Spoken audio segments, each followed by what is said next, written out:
What up, everybody? I'm back, literally, figuratively, metaphysically, and here with my brother, Dr. Dan, and we're going to talk about some weird shit that I've been doing, some old school technologies from the jungle. Love it. Yeah, and you've been familiar with that, so who better to chat with about that than the good doctor? So yeah, man. So what I'm referring to is a technology called the dieta that the jungle shamans, the ayahuasqueros and the vegetalistas and the people who are working with the plants. It's a technology they use to get the wisdom from the plants that they can use for healing later on. And it's something that you hear about. It's kind of like the way that the shamans level up, and gain more experience. And what it is basically for them in their paradigm is they go into a deep communion with the plants where they take in the essence of the plants, often literally by some kind of extract or actually ingesting some part of the plant, and then they invite that plant to take root inside their body, obviously spirit, in their light body, not physically. They don't have like plants growing out of their ears or whatever, and then for a period of time they're on a very strict diet and in communion and communication with the plant. And it's kind of like a bilateral communication where the plant is making sure that they're a worthy vessel to carry the plant, and they are learning the wisdom from the plant and getting kind of taken to task. And it's something that I've been aware of, but I hadn't ever had the time to kind of carve out, because it's an isolation diet. You're not supposed to be around people. Actually, when you're in the diet itself, you're not even supposed to touch people. I mean, not supposed to, like no touching at all, let alone sex, but no touching at all for at least the opening part of the diet. And I know it was something that you had done and you had benefited from. So it was something that kind of came to mind. But I think maybe we'll start with kind of, your experience as, Westerner doctor, like what you've kind of gained from that process. And then I'll go into some of my crazy stories. Well, it's good to have you back. Good to welcome you back. Good to be back. It's a strong process, yeah. Yeah, for sure. Yeah. And when we talk about dietas, some people think about, oh yeah, I've done a dieta because I prepped for Aya, or I prepped for a medicine ceremony, or I respected the dieta on the other side of ceremony. And so there's a couple of different translations to that term dieta. Sure. One is the preparation diet and the kind of the energetic recommendations going in for a prep. Like for me right now, I'm mindful of a ceremony that's going to be coming up. So the dieta is in place. That means essentially on the lead up to ceremony, you're aware of energetic exchanges with other people and really big sensory experiences, and the diet, refraining from pork and big heavy meats and that sort of thing. The dieta that you're referring to is totally different than that. So gorging on bacon, on MDMA, having an orgy is out. Right. It's out in the dieta. There's no way to wiggle that back in. No. Okay. Not even a little bit. No. And when you think about like just one of those ramifications is like you get really fucking sick. Yeah. Right? And then you stack all three of those, is just like a lot of the way that we either used to roll or a lot of our friends still roll. Yeah. And and you made a comment earlier, which is I think the crux of all of it, which is it's a primary communion. This style of dieta, when we're talking about, it's a primary communion in isolation with the plants so that they feel comfortable. The energetics of the plant and the plant kingdom, particularly that one plant that you're working with, feels comfortable taking up residence within your energetic space. So if I've got craziness, if I've got these real loud experiences, if my body's really acidic, if I've just been exchanging a lot of intense energy, that could be a lot of intense love energy, or could be a lot of intense negative energy with other people, that's going to create a vibration pattern that's going to ward off plants. Because if you look at plants in the natural kingdom, they're pretty freaking tranquilo. Yeah. Right? So the whole idea... They don't ride roller coasters. No.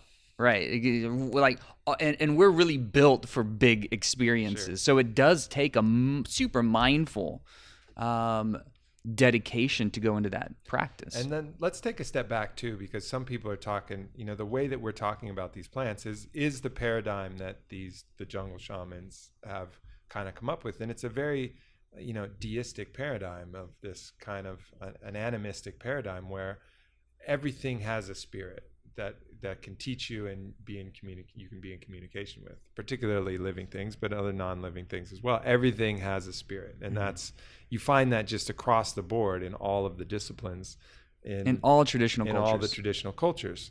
And as you go into the plants, it starts to make a lot of sense because a lot of these things talk to you. Now, whether that's your brain and your imagination, all of that, I really don't bother myself with that distinction very much anymore. I mean, if it's your brain and it's your imagination, that's fine. If it's the plant, that's fine. Either way, the effect is the same. So as we talk about this, if it's more comfortable for everybody to just imagine it as your imagination of the plants, and what you believe, I'm totally cool with that. I make no distinction between whether it's the actual plant or whether it's our imagination. It's really about the effect that it has. But for the shamans, it's a very real thing. These plants are very real spirits. They're very real teachers.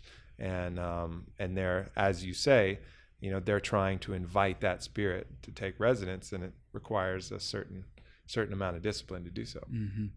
And it's not a huge leap of understanding to think of plants having different profiles. Herbalists have been talking about that for a long time, like the law of similars. Like certain plants, because of the way they're made or how they grow or their kind of like their physical substrate, will give an indication of how they work in a medicinal capacity in the body and in the mind. So it's not it's not a big leap to understand that the energetic profile of something like cayenne is going to be very different than rose. Mm-hmm. Or very different, those are above ground plants. One's spicy, one's a little softer. Or turmeric, or one of the roots. Like the roots underground have a particular profile. Rhodiola, as a really strong adaptogen, has a very different profile than something like lemon balm. Mm-hmm. One's stimulating, one's calming. So those are just physiologic properties.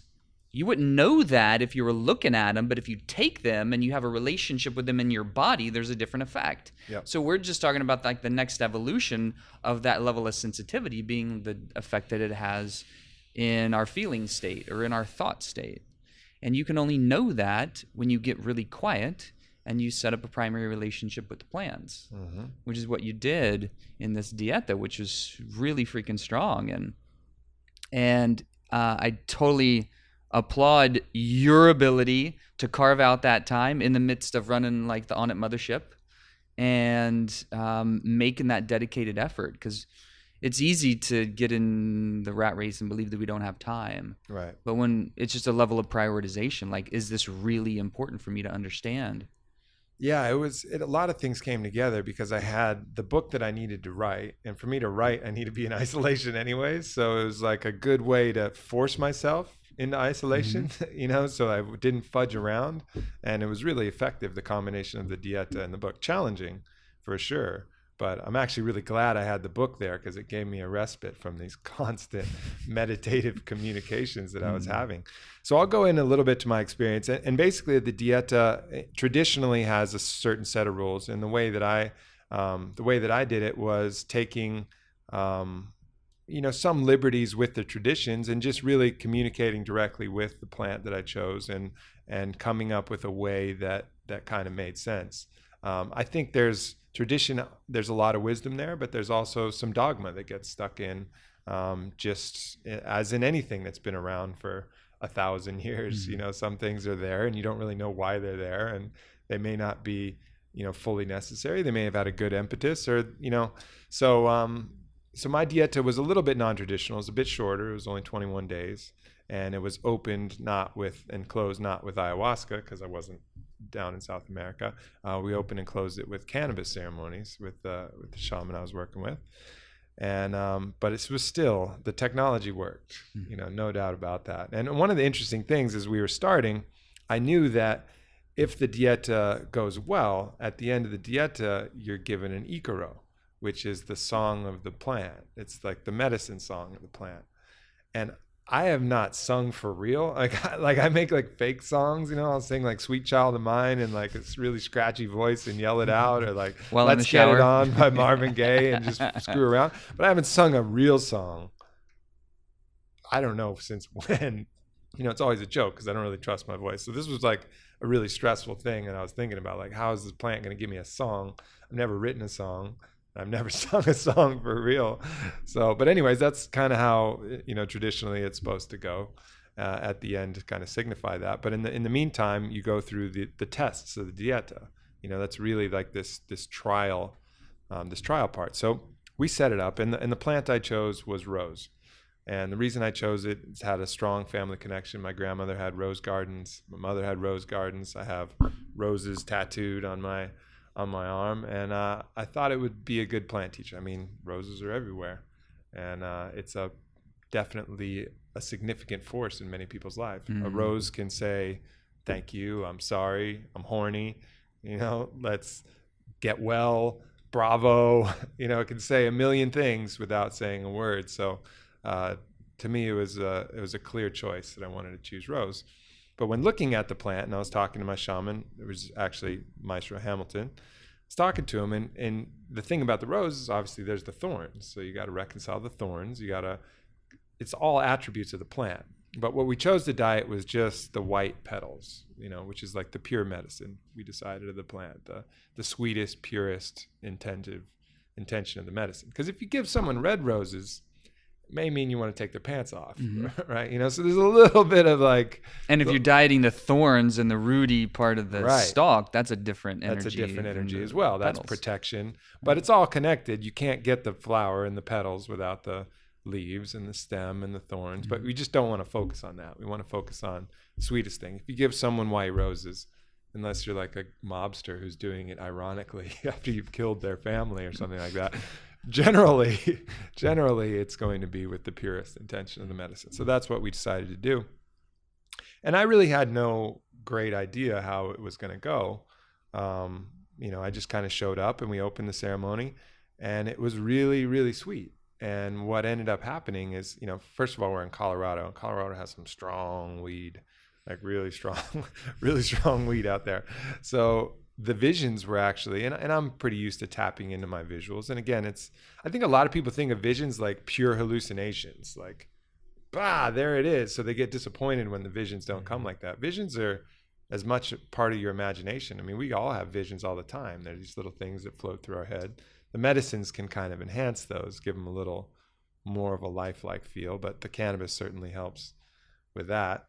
So we had a, you know, kind of a traditional ceremony using what would be a non-traditional plant, but it worked really quite well and had some beautiful kind of opening ceremonies to the diet, which would be they could be stories all of their own, but met a lot of allies and teachers. And in the second night of it, had a communion with the spirit of rose itself, which was really, really cool. Because the first night was just kind of like a little bit, but then the second night, the vision of what that spirit was came, and I could see it. I was there with Maestro Hamilton and Maestro Christian, who is Hamilton's the first maestro that he taught up. Really amazing guy. And Christian was actually singing his Icaros, and it felt like when he was singing his Icaros, it felt like he was going fishing, right? He's like fishing for something big. Like he cast this line way out, and like off in the field of my vision, way to my left, I could feel this huge entity coming. Like this massive, massive entity. And I was like, oh shit. And I could just hear with the tonation and like how he was like calling it in, like reeling that thing in with the Icaros, like, and ramping up the intensity as coming in. And as it came, it was this like almost like octopus-like figure, but massive. Like, I don't know how you can tell how massive these things are in vision, but you can. Like, I'm massive, like football fields massive. Yeah. And probably infinite size massive, but that's like there's scale. An energetic weight. Energetic is just weight to it, right? And you can also see with the geometry, like you can look in closer and see it small and look out big and see. But there's this giant like octopus-like figure, and instead of the suckers on the tentacles, all of them were roses, and it had thousands of tentacles and millions of roses, and it was just kind of floating through. And had a very distinct kind of feminine energy, and she kind of came through and got a chance to kind of have my first encounter with that spirit of Rose, or my imagination of it, whatever.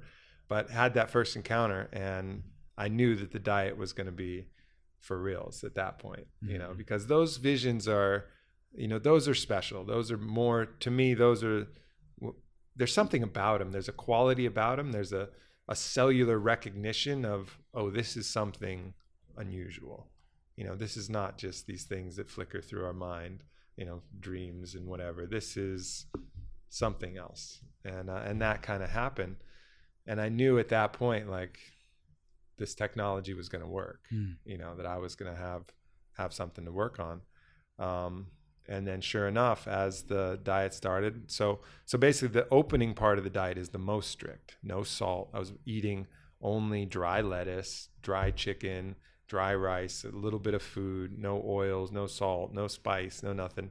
And actually the no salt is the most exhausting part, because I'm in altitude, I'm having no salt, and it's exhausting, you know? So, but anyways, you break that initial part with salt, and then you can, you know, then you can touch people. You're still not, but you still have a lot of restrictions. You're not supposed to have sex.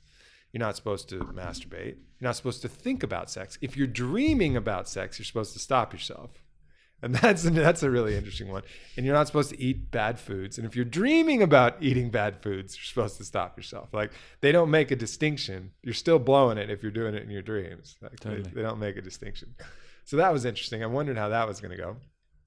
Anyways, closed that off, had some great ceremonies, had that communion with Rose, and knew, you know, I would be in for a lot of lessons and a lot of things that she would teach me. So headed off to British Columbia, and was feeling really, really in touch, like probably the most in touch I've felt. Even walking through the airport, there was like a kind of a level of consciousness that dropped in that I've rarely felt ever in my life. Like, just seeing through the fabric of everything, and just with pure, you know, love and appreciation. It's cool. It's cool to look at people without the eye of the judge, you know, and I think just presence and recognition, like, that could easily be you living a different life, you know, like that platinum rule I've talked about on the, you know, the Joe Rogan podcast, not do unto others as you would have them do unto you, do unto others because they are you. I mean, that's just you in another situation. But to really live that way without that layer of judgment, where that layer of separation,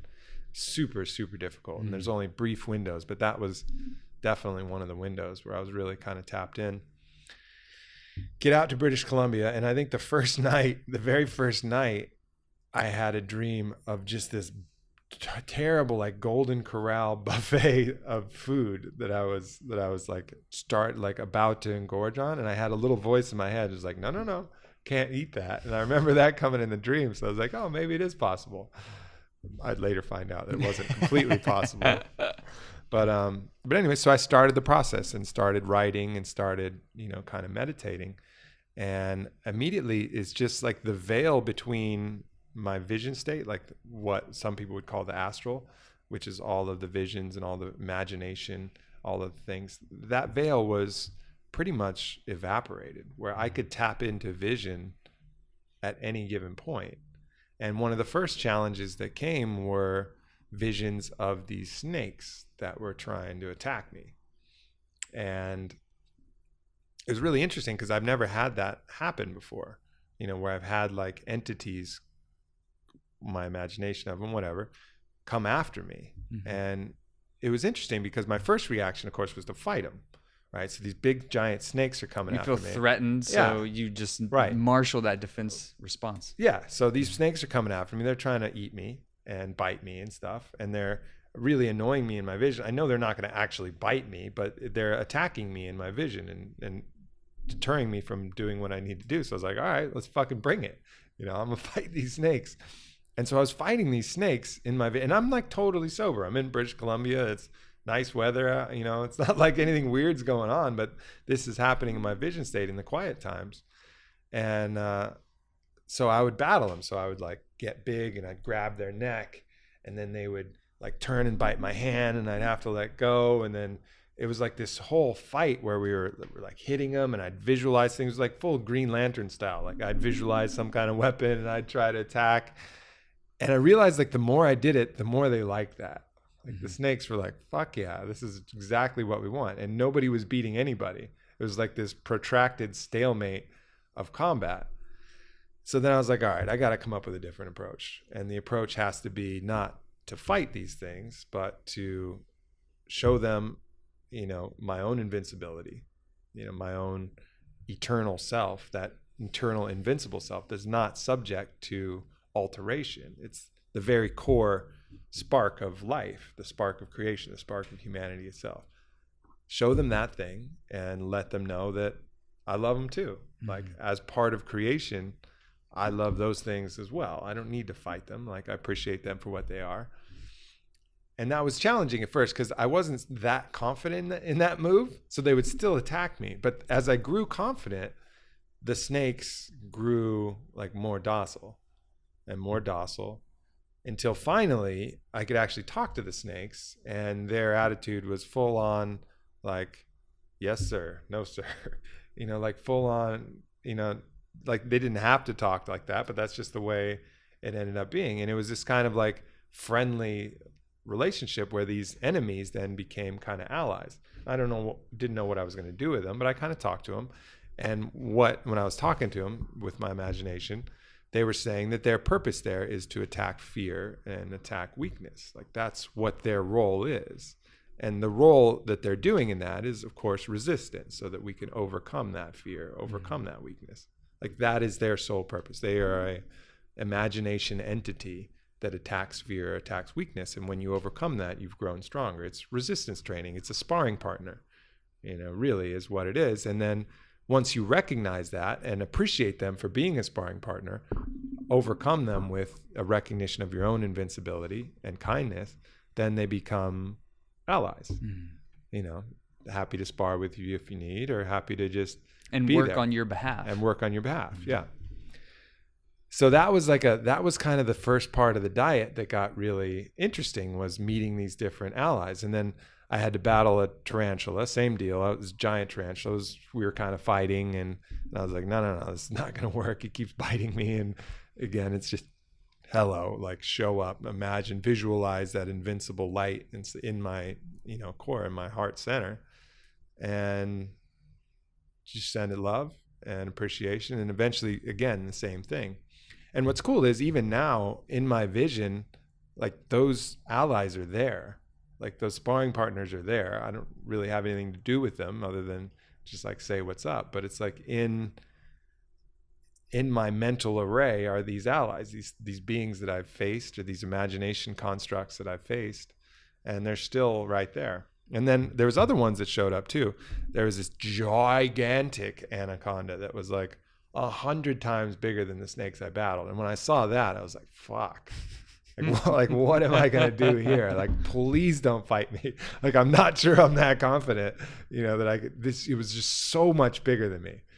And it felt like it could just swallow me whole, And, I would have if necessary, but I didn't really want to. And that giant anaconda was like, no, I'm not here to fight. I'm just letting you know I'm here. And I'm an ally. If you ever really need me, I'll be here. And I was like, oh, sweet. So not everything comes and you have to fight it first. Same with like a giant bear. Again, I was like, oh no, I really don't want to fight this humongous she bear. And, but again, the bear was just showing up like, hey, I'm here. But those are a little different. Those are like, I've called on them before and they were kind of like, nah, like not coming, like you don't really need me now. Whereas the other ones that I've battled, they're kind of always there in my mental kind of array. So it's an interesting kind of paradigm that I didn't expect at all. Like this was not what I was planning on going through, but it's something that you hear from the shamans. It's part of their mental paradigm. And as I took their traditional leap doing the dieta, even though it was a non-traditional plant, rose, some of these other traditional things, like encountering these different spirits, started to come into play. So that was a really cool kind of a cool moment of a recognition of how to fight. You don't fight with violence. You fight with a recognition of your invincibility and, that showing love versus showing malice. I mean, and you've essentially engaged one of the primary treatments in all of the major religious or spiritual disciplines, which is transcending the dualistic nature of life, like me against you, or you and I are different, or there's some kind of thing, because if I'm driven by craving and I want something, or if I'm driven by fear and I'm avoiding something, then it sets up this dual nature. Yeah. That this thing is different than I am.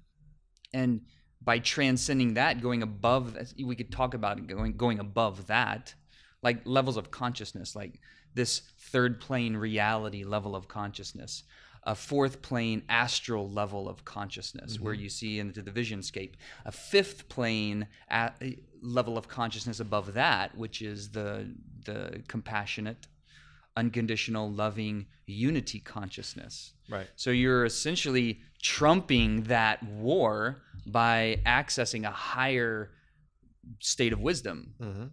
And at that point, then everything below that becomes service to that.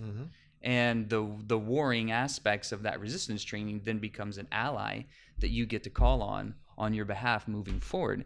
That's the Buddha talked about that under the tree. Jesus talked about that. You know, we're just talking about like the different foundational principle teachings of all spiritual traditions. We can understand on a particular level, like I get that. But until I really put that into action, until I really exercise that in the gym of my own consciousness or in my own mental construct, until I really wrestle with that, have I really understood that teaching? Yeah. And you got like first-hand example of working with that as well as overcoming it, and then recognizing that there's no hierarchy really at that level. Everything is connected, and everything manifests is part of creation as this oneness of creation. Totally. It collapses the duality. It was interesting, you know, you mentioned Buddha, and I, one of the statues that I always really appreciated was Buddha under the Naga, you know, which is sometimes depicted as one snake, sometimes as an amazing sculpture in Cambodia, with like a whole hood of snakes. And I was able to envision that after my encounters with the snakes. And it was a deeply, deeply peaceful place to be. I felt like I had this headdress of snakes, and it was just really like incredibly peaceful in there. It was the most peaceful time of my life, the first 10 days of that dieta, when I was in complete real isolation from anybody. And then when I started to get back into contact, that's when a lot of challenges kind of found their way, and a lot more, you know, lessons came through. But really, you know, one of the big lessons came, and again, a lot of this is just making sure that you're worthy to carry the medicine. So things, whatever dieta you're doing, whether it's a preparation for ceremony or it's one of these, you'll get tested. Like the pruebas, you just get tested. So my first big test in the dieta came with a big fight that I had with Whitney, and she was gone. We hadn't been in touch for like 14 days. And, you know, some shit went down. The details are not important, but something, you know, deeply, deeply upset me. You know, I felt betrayed. Something deeply upset me. So when I was in that, it was a real wrestling match with how I responded to that, you know, because it came really strong. Like it came on really strong. And, you know, I'm never one to call names or do anything like that. But in our arguments, I noticed at a certain point, there was this desire for retribution, you know, even in how sometimes just being cold, you know, like shutting off my love. And I would notice these things, but I couldn't really stop it at that point. I was still like, I was so mad that I was still doing things that subconsciously I knew were part to resolve the issue, but part to get some revenge, right?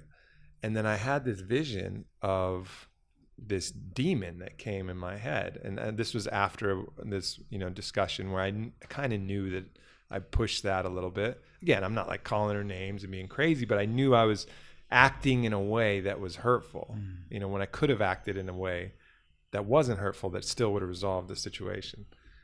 So I I had this vision of this demon, and it was this big gorilla head, and it was this gorilla head with big old horns. Now, I don't know why demons always appear with horns, but I guess the only thing I can think of is just to let you know they're demons, right? Just so you don't get too fond. And think I always they're not appreciate demons. your recollection and recall of the visions you have. Like, I remember you talking about the boar man. Oh, the boar man's a different demon. Totally. Yeah, I had to reconcile You have that some one a while ago. Awesome ones. I'll They tell look about the kind of like some of the shirts. yeah. that we I wear started to on. recognize all these different demons. So, anyways, and to me, a demon is delusion, but we'll get into that. So, anyways, this gorilla-headed thing with big old horns, and it, instead of having the roses with flowers up, was grasping the end of the petals, and I saw it taking the thorny parts of the rose and hitting Whitney with the thorny parts of the rose, and I was like, "Oh fuck!" It's like that is what I was doing by being cold, by playing, like, all right, no, it's cool, I'll talk to you later, whatever. Like that move of like, I'm not even going to indulge this conversation, like I'm so like any of these different things were me taking the back end of the roses and drawing blood with the thorns. And it was like this flattening moment where I was like, whoa, that was a test. I didn't quite pass it, but I learned something there. I'd failed the initial part of the test because I was doing that. I was doing something hurtful. And really, but being showed that vision, I understood that thing. And I can recognize that thing now forever. And if ever that thing comes up, there's been other opportunities where I've seen that path. It's just that fucking gorilla head with the horns and the roses by the back end and the thorns. I'm like, I'm not fucking going down that road. Like I've seen that, and that's not part of the agreement. That's not part of the agreement I made with Rose, is to use the thorns as an offensive weapon. Like there's no reason. I wonder for that. too about that experience being a defensive response on your own side. Whatever you felt was injurious, or you said you felt betrayed, and that, how does that feel in your own body, in your own mind, in your own heart? That feels like getting your own heart whipped. It does, right? So then that defensive kind of protection shield just naturally comes up. So when you see it and dance with it from both sides and both angles, and we really have the opportunity to feel it, recognize it, so we're not denying that feeling's there. It's not like a bypass. You're not trying to jump over it. You're actually being really with it, like, oh wow, I just got hurt, and I'm choosing to stay present with it. I'm choosing to open up into that pain. And for men, that's even more challenging, because our nature tends to close off when we get hurt. Yeah. Go into the man cave, hunker down for a little while, wait till everything, the shit's settled, and then come back out. Yeah. Versus and for women, it's more hurtful to do that than to even be beaten. Same thing for kids. That is the beating. Right? Kids would rather have negative punishment than no attention. They'll seek out any kind of engagement. We are social beings, so to be met with coldness is even harsher. Right. So you're actually seeing that from both angles, and what a freaking great mindset to have, that now you just said you know since, and you experience since the closure of that dieta, any kind of similar patterns that come up now, you're able to track that like a fucking hawk. And be like, oh, okay, no, actually, I don't choose to do that. I choose to do this. It's a little harder at times, maybe initially, but the long-term benefit of that is actually more connection, more peace. Well, it's a move of, people think of strength as armoring up and getting your sword. Strength is showing your invincibility. Strength is going like, hey, I'm wide open to this feeling. Like, let it run through me. Like, I'm not afraid of it. Armor, you only put on armor if you're scared. If you have something you need to protect, and the strongest people don't need that armor because they have nothing to protect. I mean, obviously we have squishy bodies, right? I'm not talking about actual war, or a cop wearing a bulletproof vest. Yeah, someone may fucking shoot you. Wear a bulletproof vest. Don't be silly, but I'm not, like, in the spiritual realm, strength is going without armor, and that's a key lesson. And also understanding, I have codes of how I treat people, but you don't extend it to the actual effect of what you're doing. Like, as you're saying, withdrawing was worse than yelling at her. Like, shutting off all the love and treating her like I didn't love her at all, you know, was like way more damaging. That was what was the whipping, you know, not the words or anything like that. You know, that would have been this hot moment that would have stung a little bit, but at least it would have felt like I was passionately engaged and there would have been something to hold on to there. So yeah, it was a really fucking interesting moment where I dealt with that. You mentioned the Boar Man, and the Boar Man was a vision I had a long time ago. So I'm kind of like reconciling these demons. And again, you see these demons, and you read in a lot of the texts like, grab your sword and cut the demon in two. No. Just love the demon, appreciate the demon for what it is, appreciate it for what it's showing you. Everything is worthy of love. Doesn't mean you have to indulge it, doesn't mean you have to follow it, but it's actually it's stronger not to attack it, you know, and just like, all right. So again, and the Boar Man is another one of these that I had in a vision of ayahuasca, and that's that kind of sexual ravishing impulse of just, and this was a man that had all these tusks, and in that vision, the Boar Man wanted to take me on a ride, and the ride was through this like totally deeply pornographic scene of just orgies and bodies, kind of like going to Xerxes' tent in 300, you know. It's like, come with me for a ride. And it was like Xerxes' tent, and I was like, whoa, that looks kind of good. But I was like, no. Yeah, because our primal nature gets engaged with that. But it just felt like off in a way. And I think that's one of the things, you know, how to recognize these demons, as I call them. They're just a little delusional. Like they're not accurately assessing truth in some way, you know. And in this way, the Boar Man was not doing it. Was craving too much. It was too involved in that thing. It was lost in that thing. That was the only thing that mattered. You know, it lost touch with perspective. It lost touch with reality. You could just feel the palpable delusion in there. So I was like, no, Boar Man, I can't fucking go that way. You know, I can't do it. And then the Boar Man pulled off his mask, and it was me. Wow. Behind that. Like that was a powerful moment. Just too. Like freaking like the Empire Strikes Back, right? When Luke takes off Darth Vader's head and the mask comes open and he sees his own face. Yeah. So archetypal. Totally. Right? To recognize like whether it's the gorilla, the Boar Man, what is that teaching me about myself? Right.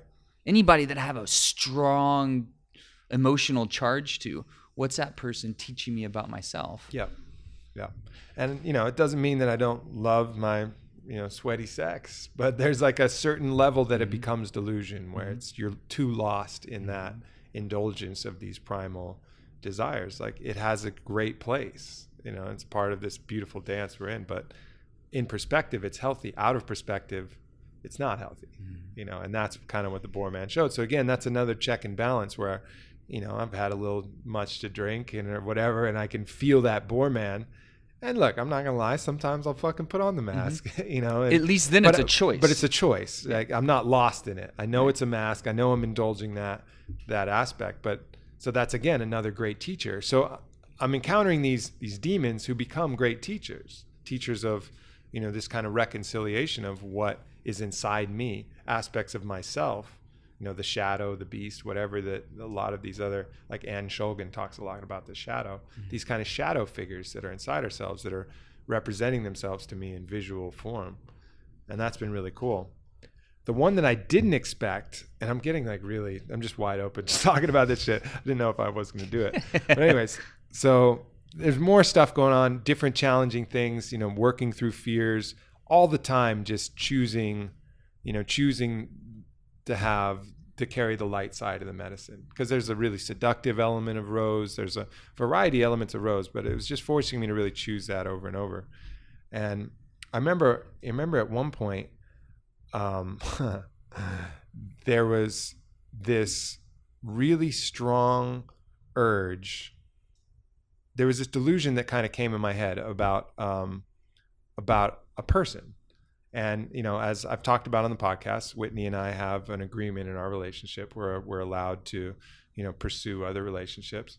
And there was a person that came into my mind. I didn't even really know this person that came into my mind that all of a sudden I decided was like the greatest person ever. Like she was like the most beautiful, the most like, and it was like this 36-hour window where this thing came over my head, where I was putting all of these things on this person. And it was like really weird. I was like, oh my God, I haven't even seen that before. How did I not see that? This person is incredible. It's amazing. And then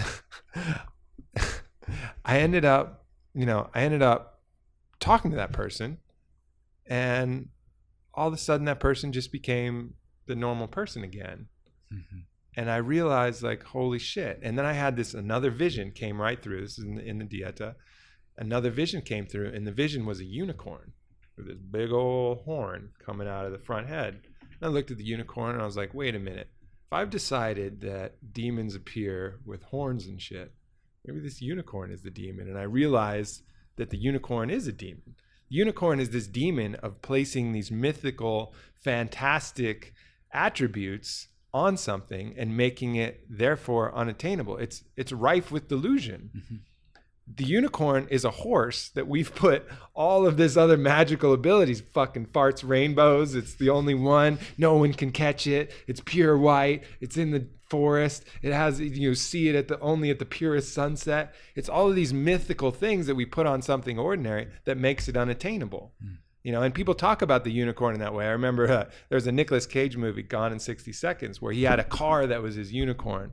And this was the thing that he could never quite get. And it was always really challenging. And I realized in life, we make unicorns out of all kinds of stuff. Like all the girls that I wasn't able to date way back in the day, it was because I was making them unicorns. I was making them these magical, mythical creatures. So it would affect my behavior. I was treating them like magical, mythical, non-person creatures and acting funny around them and being weird around them. And then they would look at me and be like, what is this guy doing? Because he's not treating me like I am. He's treating me like something that I'm not. And so he's a fucking crazy person. So I'm out. Like that's why the unicorn becomes unattainable, because it's not real. And people can sense that bullshit that you're putting off by putting all of this shit on them. And I think that's, people are awesome, amazing, incredible as they are. But when you start piling on and making a unicorn out of them, you're never going to catch them. You're never going to be with them. And I did that like my whole life. And the unicorn is not something that you put on a pedestal. It's a demon. It's there to fuck with you. Mm. And it's, it's something, again, love it. Love that aspect of us putting more on top of something that is real. But it's the other side of the coin of delusion. It's the other side of delusion. And it's still going to be a detriment in your life. Mm-hmm. So that was like a really interesting kind of thing, because unicorns are obviously super popular as this thing. Oh yeah, unicorn. And that's cool, whatever, enjoy that. But then also recognize like what that is when you're under that kind of delusion, because it's going to push whatever that thing is, it's going to push it away, because you're coming to it with delusion. Mm-hmm. No one wants to be come to with delusion. They want to be come to with truth. They want to be met at reality, not met at fantasy. Mm-hmm. Yeah, but, and that's the spectrum of projection. Yeah. We project into fear, we project into idealization and fantasy and myth. And there's a good book called the Quest for the Mythical Mate. I think it's something like that, about relationships and how we do that in all our relationships until we're conscious of it. And amazing compliment both of those sides. And I wonder how far apart was that? Where you had the whole a week, right, a week, right, within the same kind of meat of the dieta. Right, reminds me of a dieta that I was doing down in the jungle, and spaced out by 2 days.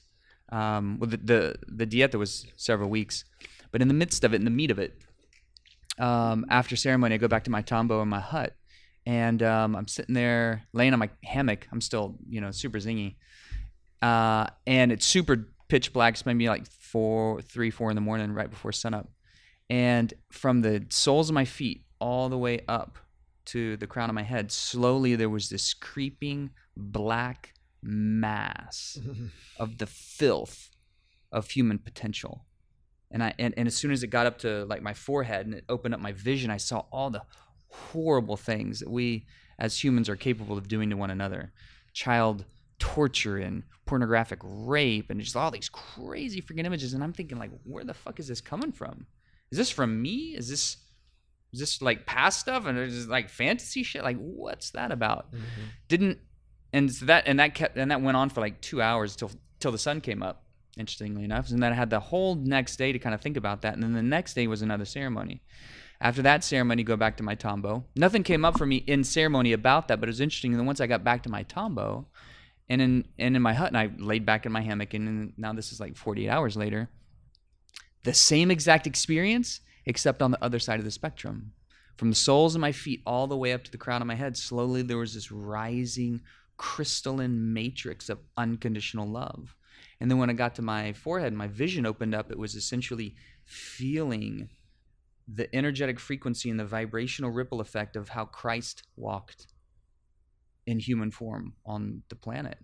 Pure consciousness, and how his love radiated as a healing force around him, energetically rippling out, surrounding the whole planet. It was this amazingly beautiful representation of that, and I mean, I was just, basking in that for the next 2 hours, and then that whole next day, just looking at the pendulum of both of those and realizing that's just one side of the same coin. Mm-hmm. The potential blackness and hate and how we act out our fear, because that torture and pain and how somebody would inflict pain upon another is just fear-based. It's just trauma-based. It's how we weren't met with love in our own lives and how we just long for that so deeply. And then the expression of that when we fill so much with love and compassion and generosity and all those things that make people feel good, when we are filled up with that so much, the natural evolution is for it to pour over and to be shared. Yeah. And so we gravitate to the things that feel good. We want more of those things, and we try and avoid the things that don't feel good, and they're just the same thing. It's just our projection and relationship with that lesson.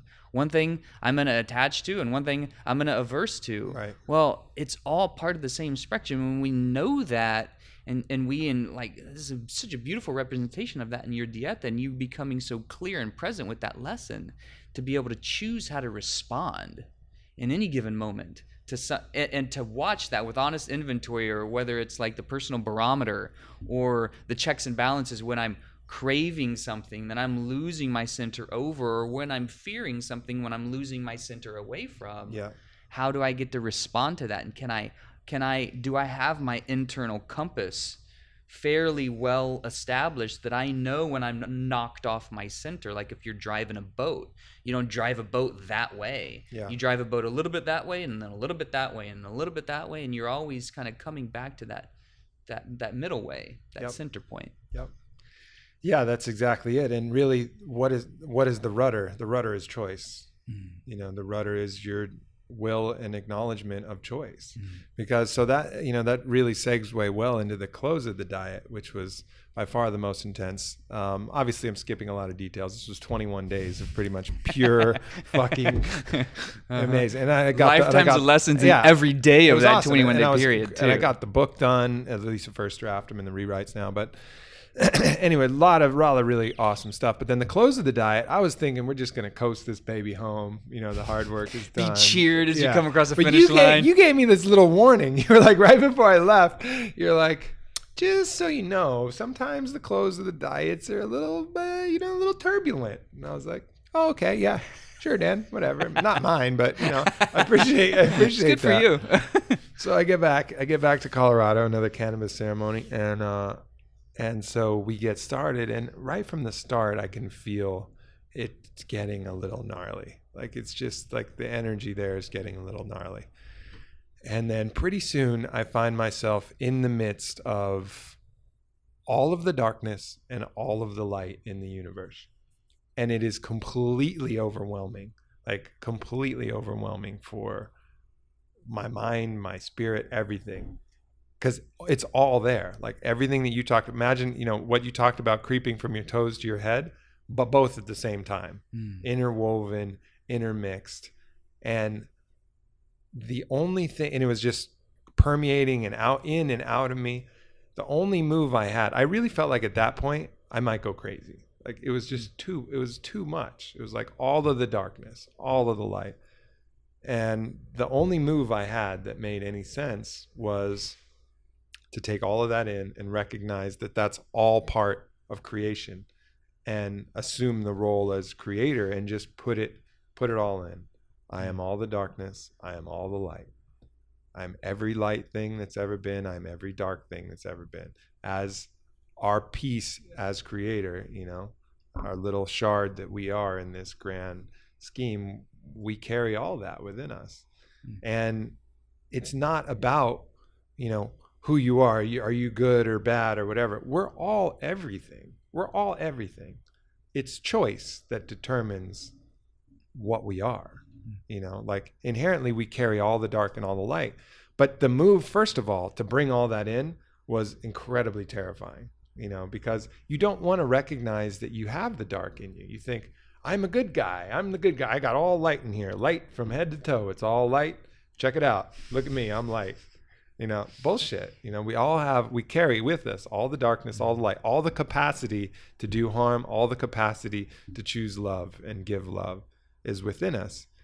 It's our choice, what we express and what we act upon when we claim that choice. And I'm not saying that some people aren't on autopilot where they've forfeited their choice to these forces, these archetypes within them, but we all have the ability to claim choice. And so first of all, that move, bringing it all in, was incredibly profound. One of the most challenging and deepest lessons that I've gotten, taking that all in, and then realizing that my choice alone, my choice for love, was really the only thing that made sense. Like all the paths were available, but all the dark paths were rife with delusion. And the primary delusion of the dark paths is the delusion that anybody that you're hurting is not you that you're hurting. Goes back to that initial thing that I was talking about. Like, to do anything bad to somebody, you have to be under a delusion. And that delusion is you are not doing that bad thing to yourself, not doing that bad thing to yourself, living a different life. So unless you accept that delusion, you can't walk that path, you know, because otherwise you're just doing bad stuff to yourself. And that's a delusion as well, because then you're under the delusion that you deserve it, or under the delusion of some other thing. You know, so that was a really, really powerful moment. And it wasn't like I could rationally figure it out. I just had to make that move and choose to have faith that it was going to work out and that I was going to come out all right if I made that move. And again, and there was certainly fear. I was like, man, what if this turns me into something else? What if I don't get out of this? What if this darkness stays and I'm having these fucking crazy visions my whole life? You know, if I would have chosen that fear path, I'd probably be under this table crawling around. I'd be a fucking mess, you know? But instead I chose faith that I could make that move and I could come out all right. And you've talked about this on our Wachuma doc, and it's one of the lessons that I've really learned from you is that is the primary choice of humanity, fear or faith. And, you know, it's not this blind faith, but it's a faith in ourselves. It's a faith when things are confusing, when nothing makes sense. And the future is unknown. We can choose to indulge that in a fearful way, or choose to indulge it like, you know what? I'm still here. I've always been here. I've always turned out all right. You know, I'm going to be all right no matter what. You know, I'm going to just choose that faith. And that choice is very often rewarded. Yeah. It's so, it's such a privilege to actually be in the crucible of that learning and that growth. Because we know, it's some of the hardest work we ever do. And the more we're in it, the more we welcome it, the more we open up to that, the more we remember that we've been there before. And then when we take that retrospective analysis and that hindsight view, we realize, oh, that was a great lesson. Thanks for that opportunity to grow. Yeah, it wasn't maybe the easiest thing, and maybe my ego would choose to do it a little different. And every time I've been in that arena and I choose faith, it always works out. It always works out. Even in ways that I couldn't have even imagined it was going to work out. It ended up working out better. And so we just get better and better at being able to find that center point, surrender into the grand orchestration of it all, and know that the more I presence myself and the way I choose to show up, reflecting everybody as oneness, and that's a hard thing to do, right? And it's a constant, and the teachers talk about that, like enlightenment or whatever you want to talk about, like that consistent, unconditional presence of love. we could talk about that as enlightenment. That's not a light switch that just goes on and it stays on. It's a moment-to-moment choice. Yeah. Thousands of choices, synergistically wired, like a long mala beat into eternity. There's always these choice points. How do I choose to show up now? How do I choose to show up now? And sometimes the lessons are like, man, fuck. I like just yesterday I was in the midst of this freak out because my rental car got all wonky, and I knew it was going to take me 20 minutes to find the piece of paper that this woman, like, I mean, I'm in it now, right? That this woman wanted me to show because that was going to allow all of this to be okay versus her just giving me the freaking keys. And I was like, I'm really fucking mad right now. And I could say I'm sorry to you and it would probably make it all better, but I'm just going to be like crinkly right now. Yeah. I'm just going to be a little regressed right now and go pout on the couch for 20 minutes while I look for this fucking piece of paper. And I'm watching myself do this. And it was a choice. And I was in the midst of that choice. And the best thing that I could do was watch my ownership of frustration and not try and make it different in that moment. After I found that piece of paper, I walked up and I was like, here you go. I'm really sorry. I got a little fritzy there. And then it became okay because I wasn't judging that part of myself as being wrong or trying to force myself out of it. And so we always get in these like situations, but how do we choose to show up? Can I bring my best self forth? Yes or no? If not, can I make a repair on the other side so that there's no harm, no foul? And by the time I walked away, she and I were cool. And I was mostly cool. Yeah. I'm in the midst of traveling right now and I'm looking for home, but this is just another example. Like no matter how far I get along the path, there's always going to be another opportunity to show up. No doubt. Yeah. I mean, this is really this work that we do, especially with these medicines. It's resistance training. It's further your consciousness. It's putting yourself in the crucible. And sometimes you're risking, like, just like if you put 500 pounds on the squat rack, you're risking that maybe your quads give out and that thing fucking crashes down on you. Look at CrossFit Fails and you'll see how some of the shit goes wrong. If you look that up on YouTube, like you're risking stuff for this resistance training. So that's why plants aren't for everybody. You have to ante up. You're ponying up, and you don't know if you hold the cards all the time. You hope you do. And if you choose faith, if you choose love, more often than not, you do have the cards to take all your chips back and more and get those winnings from the universe. But that's what this is. And then, so how does it apply? It's not just about the visions you see there. That's kind of, it's good for illustrating stories and points. The real value is what you're talking about. These moments where you can catch yourself, these moments where you learn something and you can apply that to your life and be better from it. And then, it also allows you to reach these points of, what the Buddhists call satori, which are these moments of enlightenment, these moments of clarity, which is like, the lightning flickering and lighting up a dark land. It's like lightning strikes and you're like, wow, I see everything. But for most of us, the lightning goes out again, and it's just a passing storm cloud.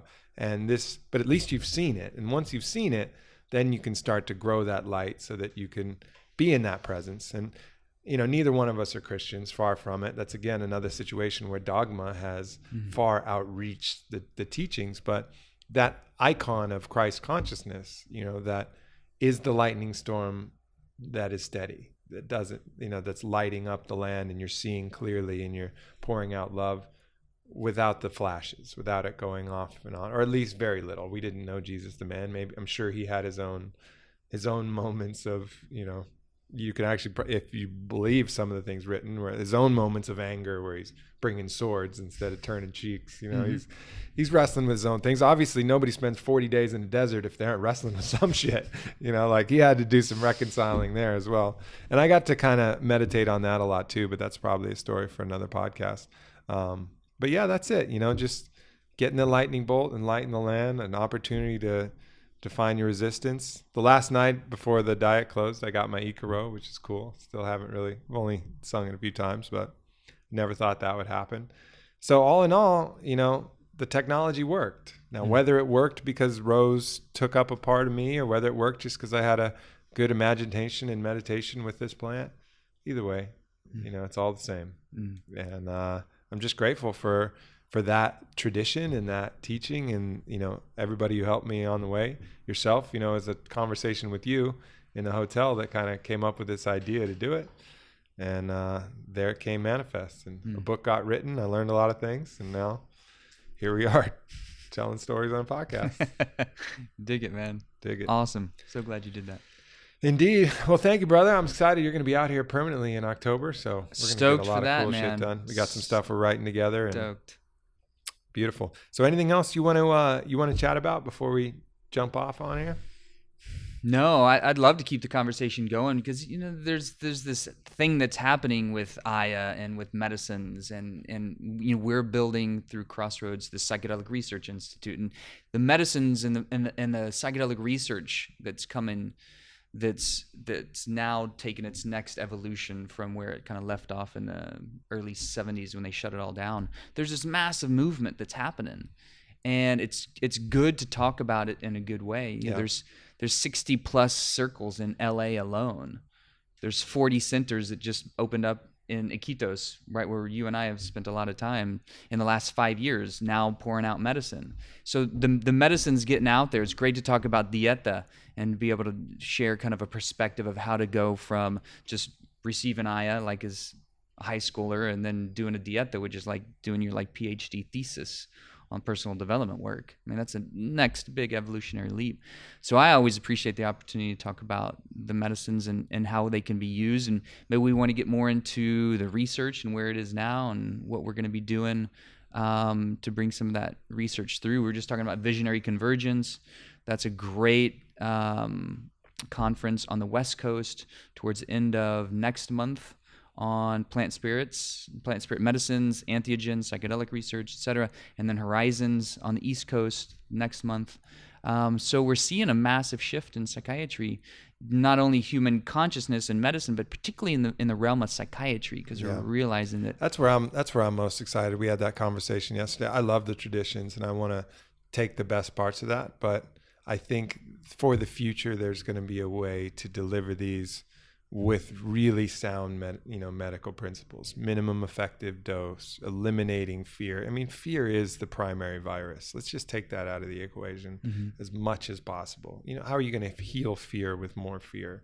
You know, it's not the right way to do it. You know, yes, you can overcome fear and bring things up and transcend them, but let's not try to create more than is necessary. There's already plenty. You know what I mean? So eliminate that, and I think that's going to be the future of medicine. But there's still some very good traditional practitioners. I have a page up on my blog of just places that I went. It's certainly I'm not telling people to go do it. That has to be a calling from within. Personal because as I said, it's you're anteing things up, you know, and you got to be ready. You got to be ready, and you got to own that choice, you know. But if you do go to aubreymarcus.com/FAQ, I write a little bit about some of the places I've been, some places we've been together. And so check that out, and follow at Dr. Dan Engle. Social media. Yeah. It's time for me to get back on that. I've been traveling a little bit, so we're gonna influx a little bit more story. Beautiful. Dig it. Thank you again, my brother. Yeah, man. Appreciate it. Much love, everybody.